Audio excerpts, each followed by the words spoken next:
tribal law enforcement ought to be able to, and I'm sure they can, call up the local law enforcement or the state law enforcement and be like, hey, look, we got this. We don't have the... insert whatever you want here. Resources, experience, whatever. We need help. And at that point, whoever they call should be... and I would expect that it would probably start with local law enforcement. Yeah. Should be obliged to fucking help them. You know?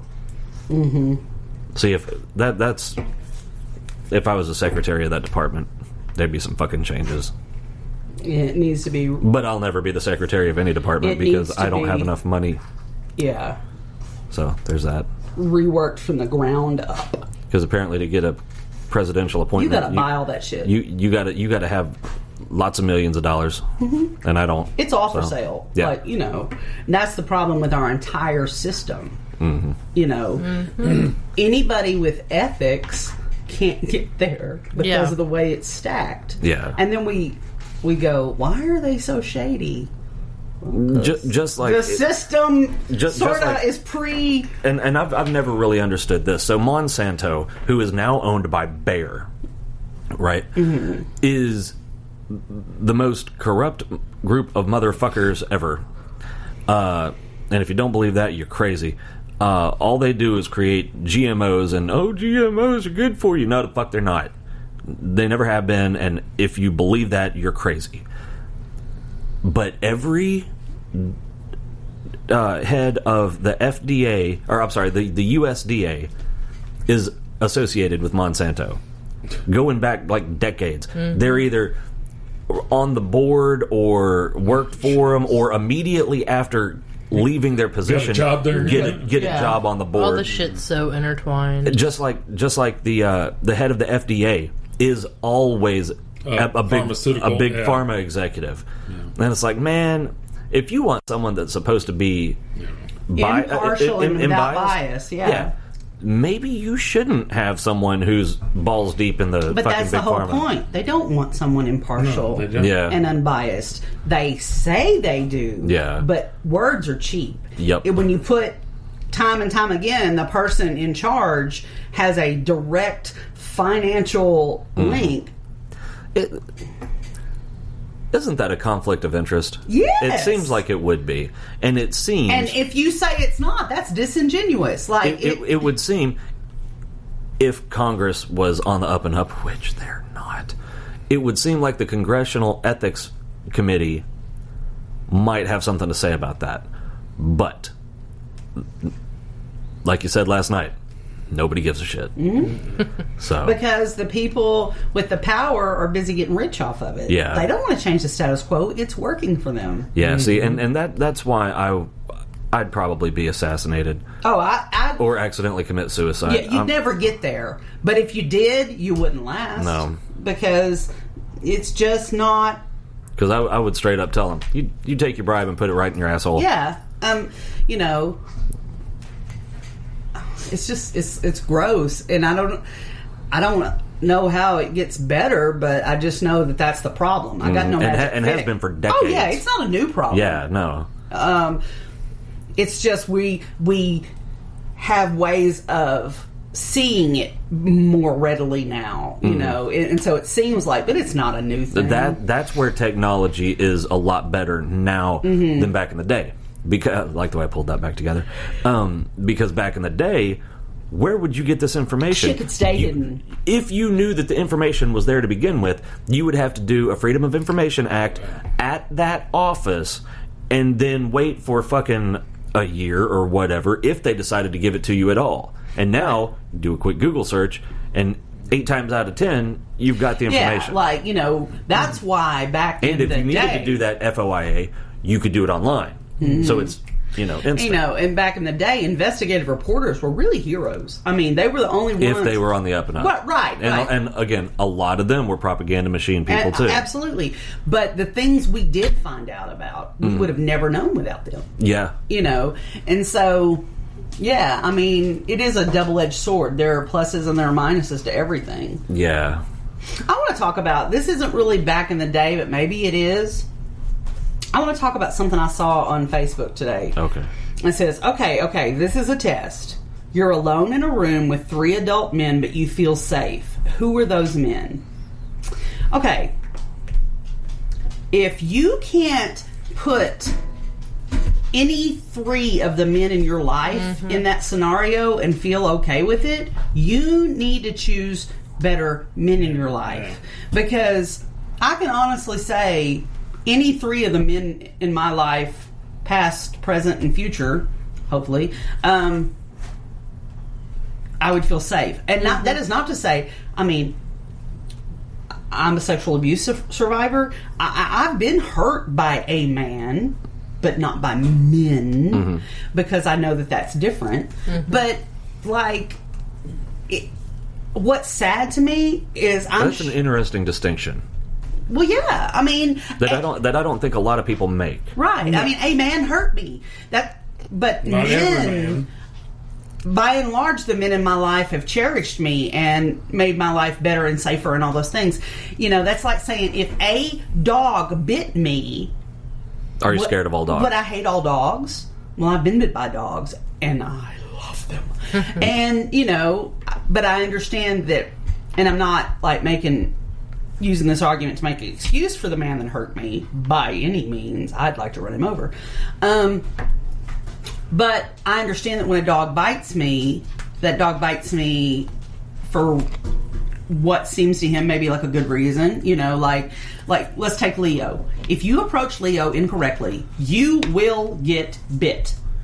That's just the way it is because... Well, apparently scaring him awake yesterday was the correct way to approach him because I didn't get bit. But I mean, if you touch him and it frightens him, because he's a little dog, he was abused by big teenagers who did God knows what to him. I mean, we got the dog when they drove in the yard and said, if you don't take him, we're putting a bullet in him right now. God. We were like... Yeah. And that, I mean, Ross was like, give me the dog. Just give me the dog. You know, and that's how he came to us. We have no idea how old he is. He's old, but, I mean, we've had him for, 7, 8 years? It's been a while. Yeah, and so, I don't, you know, he was not young. Is that in the headphone or my ear? What? That high-pitched buzzing. I don't hear it. It must be my ear. It's in your head. Yeah, I don't hear anything. You know, he was not young when we got him, and we have no idea. But anyway, if you approach him incorrectly, you will get nipped. Is that your fault? Is it his fault? A little bit of both. But, you know, I mean, it irritates me that because of someone has been harmed, you know, they hate men or whatever. Like, I get that there are bad men. There are bad men. Yeah, there are bad women, too. There are bad humans of every shape, size, color. And you can't possibly get one after another come into your life. If you keep getting the dregs of men in your life, then you have to go, what's the commonality here? You know, now if a bad man is a one-off or a random act in your life, or was a parent or somebody you didn't get to choose, that's one thing. Yeah. But because there's somebody on my Facebook, every man is a problem, every man is abusive, every man is this. I'm like, honey, what is the common denominator? You are. So maybe we need to look at you.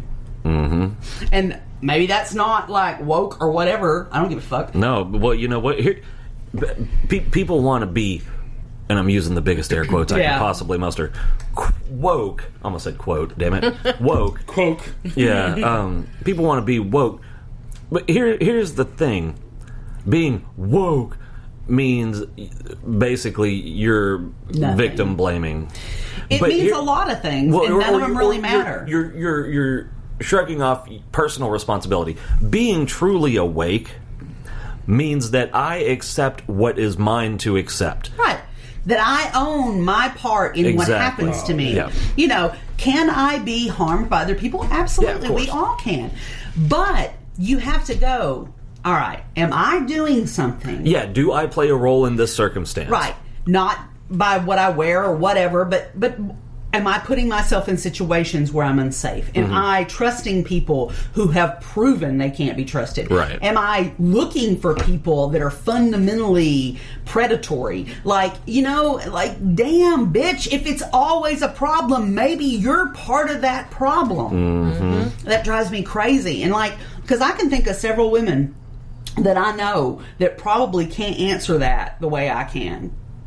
And I mean, honestly, yeah, right? That's so crazy to me. Like, why would you, if they don't fit this litmus test, why are they in your life? What the fuck? That seems basic. That just seems about as basic and self-preservation-y as it gets. But yet, I bet, and I know you could do it too, I could whip out a list of women that couldn't answer that. And that's just, it's sad, but it's sort of pathetic. It's like, believe you're better than that. Believe you deserve better than that. Damn. And like, I mean, they can say it's the men's fault, but they're the ones putting themselves in that man's life.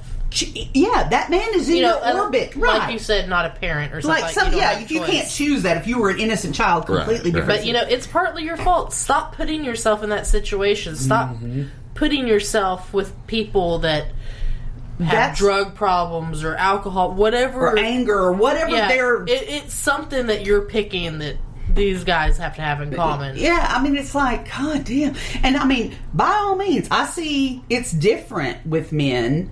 Because I know some men that couldn't say, you're alone with 3 women. Do you feel like one of them would, accuse you? And I know some men that couldn't answer that. And, it's like, same thing. If people are toxic, don't let them in your life. You have the power over who's in your orbit. Yep. And, it just makes me mad. I get frustrated with that because then they oh my God, it's happened again. Oh yeah. Good. And I tell you what, that does come. That's the same thing with family. You didn't pick them. You didn't choose that to be your life. But you allowing that toxic person to stay a part of your life, whether they're family or not, that is 100% you. Yeah, blood does not give someone the ability or the right to torture you and torment you and hound you and make your life uncomfortable. Because I guess blood means a lot less to me than it does to other people. It does. I mean, thanks for that validation. No. Okay. There are some people that's like, blood is blood, and we will do whatever. It doesn't matter what you do. And I think that's ridiculous. Doesn't matter if you're a scum-sucking serial killer. I'll protect him because he's my blood. I don't give a fuck. If he's scum, he's scum. And if I protect him, I'm scum. Yep. Yes. And so... Or at least enabling. Yeah, but if I put some scummy person... and I protect them because they're my blood, rather than some innocent, I'm just as bad as they are, if not worse. Yeah. Because I know better and I'm still doing it. So, I mean, because I grew up in my family, it was like blood. And my blood was crazy. It was never like that in mine. Oh my God, you just be so glad. Because I grew up with a fuck ton of crazy. And they're all dead now. And you have the opportunity to break the cycle. Right. And I think that takes a lot of courage to say... Which was also a very good album by Stained. that I think that's one of the bravest and hardest things people can do is say, this ends here. I do not allow this poison to hit another generation. I think that's hard, and people don't realize how hard it is, but it's worth it. And that's something like several members of my family in this generation, they've been like, no, this is the line. This is where it stops. And I think that's really hard, and people don't get enough credit for that.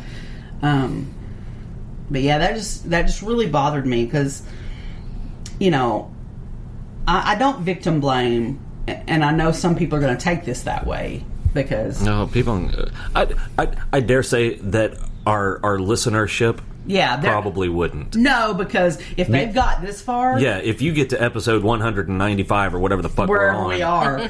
You got a general idea of our God bless you, Chloe and Austin, because, woo! That's a tough test right there. But there's your shout-out, Chloe.